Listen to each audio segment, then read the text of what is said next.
Hindi porket matagal ka na sa kusina, mas magaling ka na sa baguhan o sa 5 years o 7 years experience. Sabi nga nung isang nag-message sa akin, minamali daw siya kasi 7 years, 8 years pa lang yung experience niya. Yung kasama niya is 20 years na. Okay, 20 years ka na nga, pero ang isang kusin lang na hawakan natin is hindi po natin pwedeng sabihin na mas marami pa tayong experience kaysa sa iba. Okay? Ang ibig ko pong sabihin, dapat umiikot tayo sa iba-ibang kusin.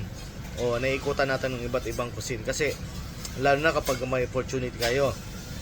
Ako dati, nagkaroon ako ng opportunity makapag-work sa fine dining, 2007 ata yun, 2008, ganyan. Japanese cuisine lang yung gusto ko. Sabi ko ayaw ko kasi Japanese lang talaga ang gusto ko.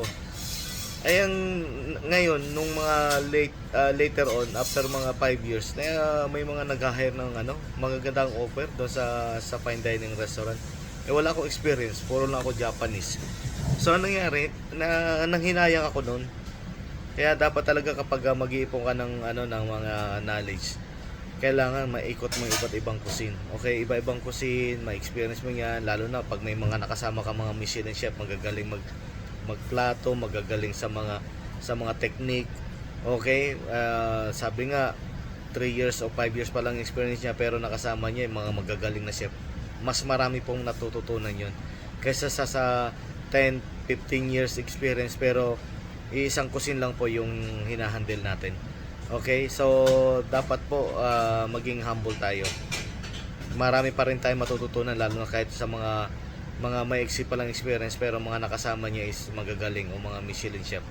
Kaya marami tayong matutunan sa mga taong 'yun. Okay? Yun lang.